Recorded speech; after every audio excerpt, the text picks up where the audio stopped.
The concept of variations is a very important topic when it comes to the construction industry.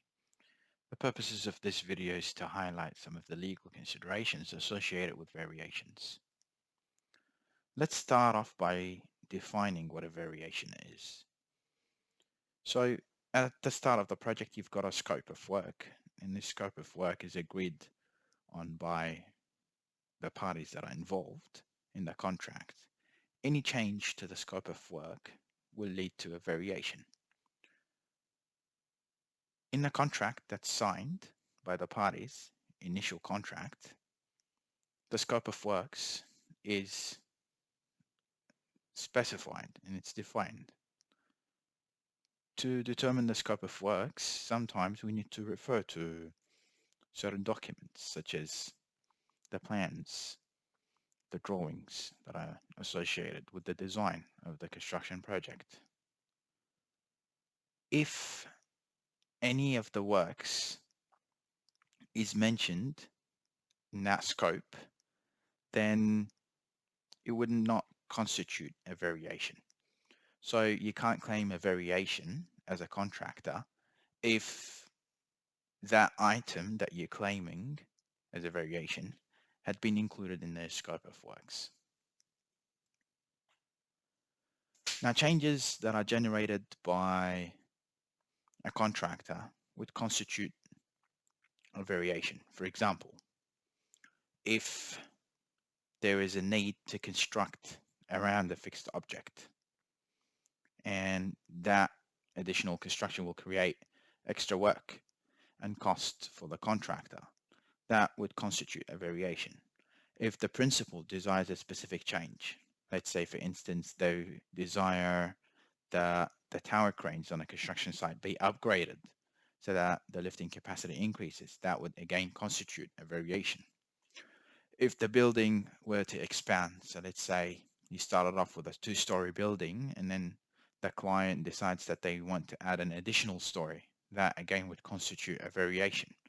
Or even if the client all of a sudden decides to adopt sustainability measures, maybe some sort of light system that saves energy, and that wasn't specified in the initial scope of works, and that would again constitute a variation.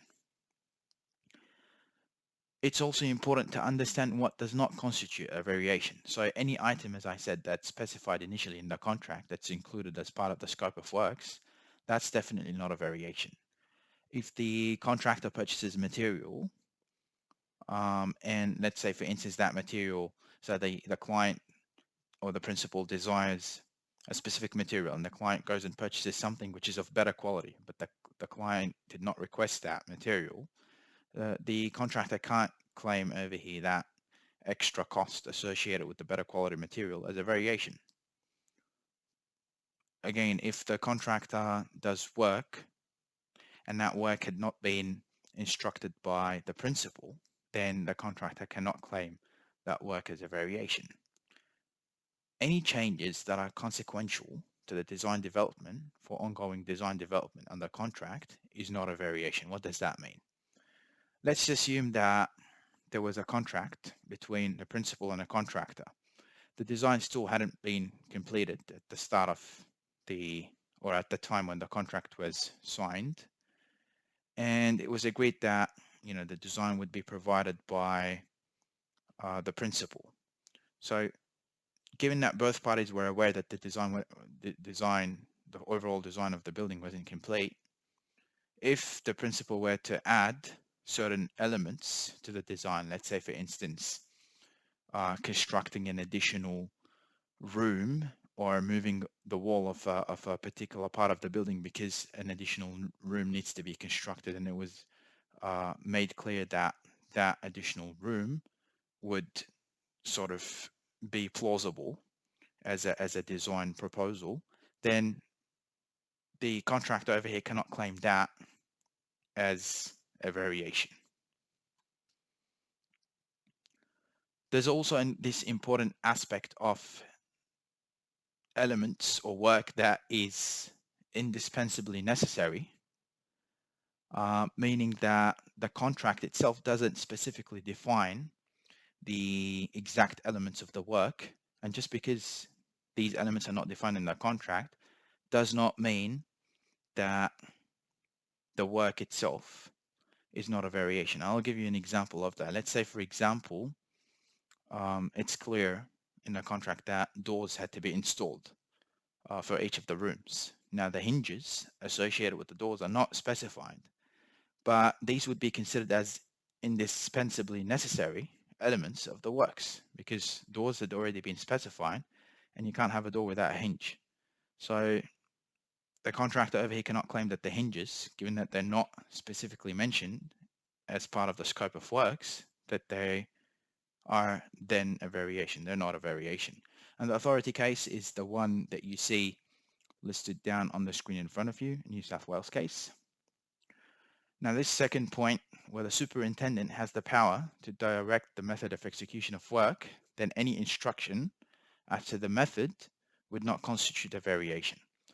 So if it was agreed that it was up to the superintendent to choose the construction method, and both parties agreed to that, so the superintendent was aware of that, and the contractor was also aware of that, when it comes to the choice of the method, the contractor cannot claim that because the method had changed or that they thought it was going to be a different method than the one that the superintendent had chosen, that would not constitute a variation. And the authority case again is the one that you see highlighted on the screen over here. Variation clauses. Let's talk a bit about the standard form contracts and some of the clauses that are included in the standard form contract. So AS2124 and AS4000, both standard form contracts, Clause 40 in AS2124 and Clause 36 in AS4000. These are clauses where they specify that a contractor cannot vary the works unless the works had been directed in writing by the principal. So something along these lines. And it's the usual case that we have such clauses in a contract. So they would specify that there has to be a written order from the principal, and this written order is a condition prior to the contractor claiming that such works was a variation. So the contractor has to have received the order from the principal, and only after receiving the order can they start their works and then claim such works as variations. And that's always the case when these clauses are agreed to. So clause 40 and clause 36 in AS4000 and AS2124. However, the contractor can sometimes recover the costs if there was an implied promise by the principal. So if the court can determine that there had been an implied promise from the principal that they would pay, or that they requested such variations that they would pay for the variations, then the contractor would be able to recover such costs. And the authority case is the one that you see highlighted in front of you. An important case when it comes to variation is the Multiplex and Epworth Hospital case. Now, it's a case where there was a construct-only contract. The designs weren't complete, and it was the case where the principal had to supply the contractor with the designs. The designs were not complete at the date of the tender when the contract was awarded, and the contract had stated specifically that any additional works caused by the development of the design of the works would not constitute a variation. So that clause was specifically mentioned in the contract. Now, there's two things that had arisen from the case, and one was the fact that if that specific works was a result of the development of the design process, then it would not constitute a variation. such works would not constitute a variation. However, any alterations would be a variation. What is an example? Well, I provided earlier an example where I said that if it was plausible to both parties that a certain wall would have had to change because of the fact that the design was still under development, and there was it was plausible that a new room would be constructed, then changing that wall wouldn't be part of a variation. However, if the design was agreed upon and all of a sudden the principal decided that they wanted to add this new changing room, that would be considered as an alteration, and in this case it wouldn't be a variation. How do variations arise? The contracts, standard form contracts, would set out a procedure for the issuing of instructions for variations. So as we said, these instructions usually have to be in writing. They have to be issued by the superintendent or the principal, and only then would the contractor be able to act on the works and then claim for the costs associated with the works. If the principal does not follow the exact instructions that are specified in the contract, then a contractor can refuse to perform the variation. Likewise, if the contractor performs a variation where the principal had followed the incorrect instructions to issue that variation, then the principal can refuse to pay the contractor. So the contractor has to be very aware of the clauses that are specifically associated with how variations are to be issued, and they should make sure that the process of issuing the variation is done in accordance with the clauses that had been agreed on in the contract. Again, we're still talking about how variations arise, and it's usually, as I said, the principle that requires a certain addition, and it's not just additions to works, so even omissions. Let's say, we'd agreed that we'd have 7 rooms in a particular building, and then the client decides that they want 6 instead of 7. So that is an omission. It's extra work for the contractor because you've got to now you already taken into account certain resources. Now you've got to reduce that, or you've got to do certain alterations to your assigned resources. So that would constitute a variation. Another important point is the fact that an incomplete description of the works in the contract can also constitute a variation.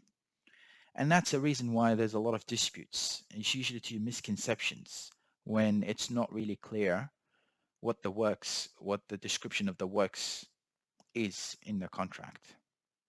So, the contractor or the superintendent wouldn't be sure what is performed as extra work and what is not performed as extra work, what is included in the existing contract and what's not included in the existing contract. And that's why it's important that the scope of works is always clearly defined to make sure that there are no disputes or issues that arise due to variations.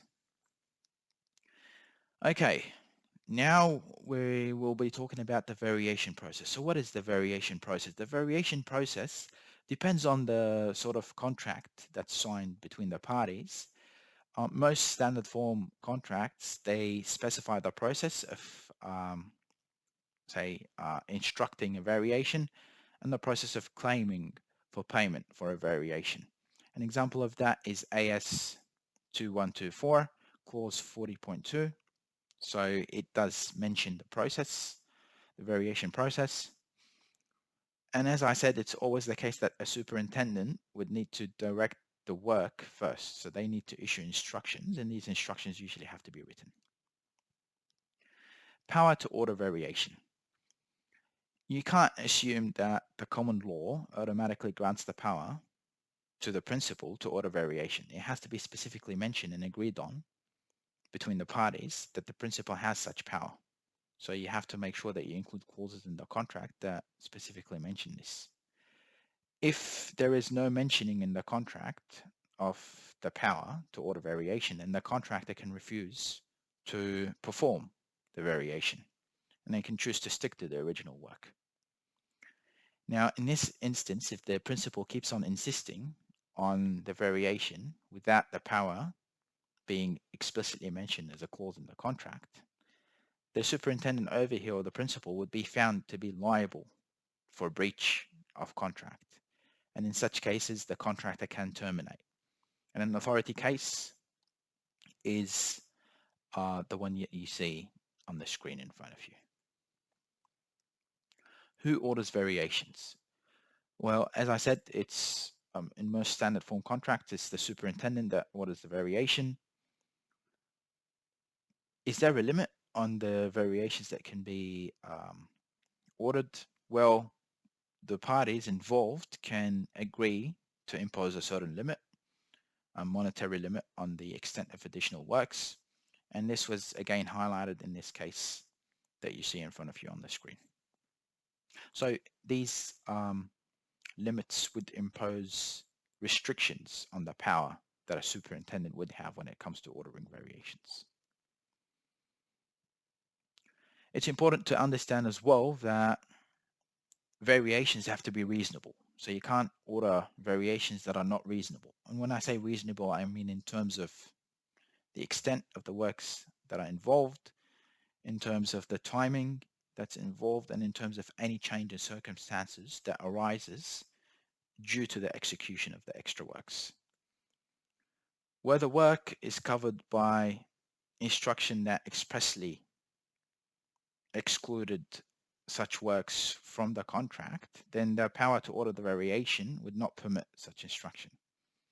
So what that means is that if the contract specifically says that a certain type of work is excluded from the contract, even if the superintendent has the power, so there is a clause in the contract that says that the superintendent has the power to order variations, they can't order variations on that bit of works that had been excluded by another clause that's mentioned in the contract. And an authority case is the one that you see in front of you on the screen.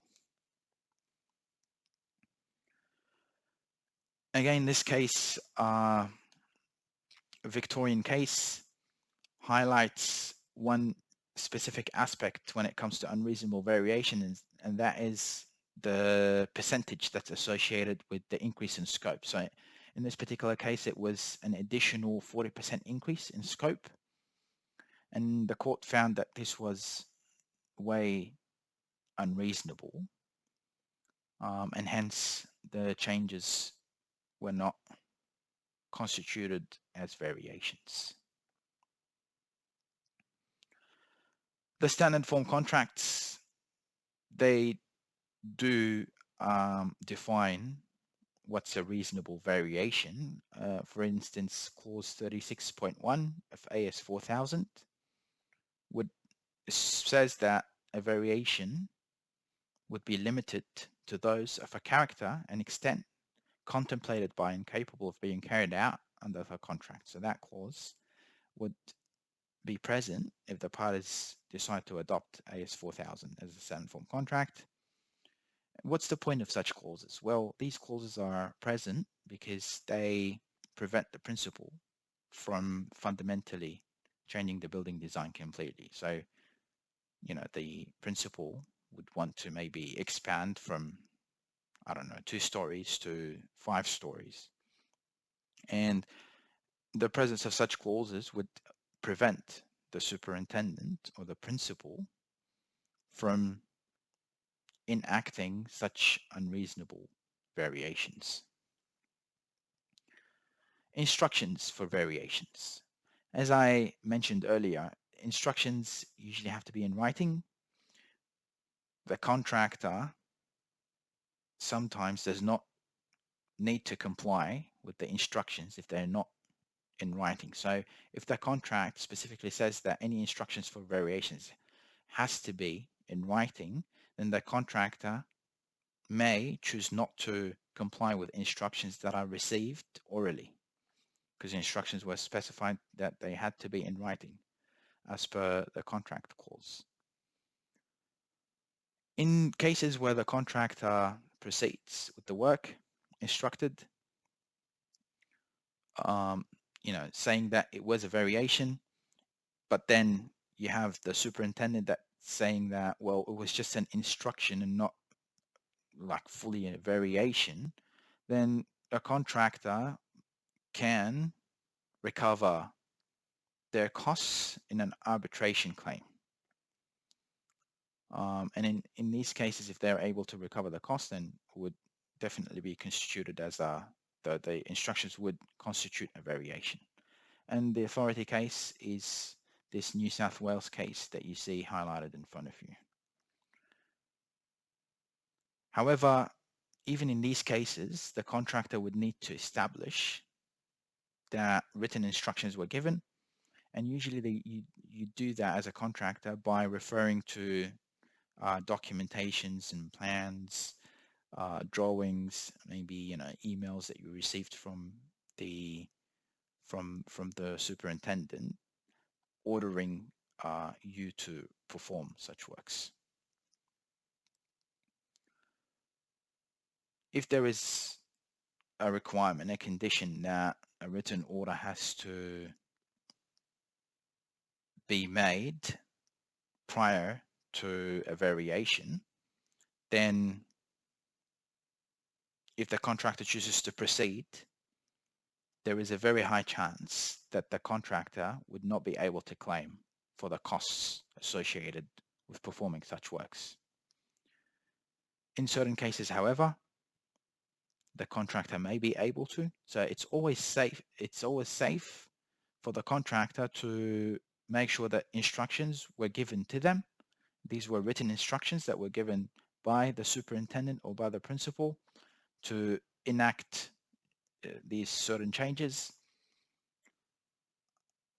If, however, they choose to proceed without written instructions, then the contractor may be able to recover the payment for the variation through a claim in restitution, and it's usually for unjust enrichment.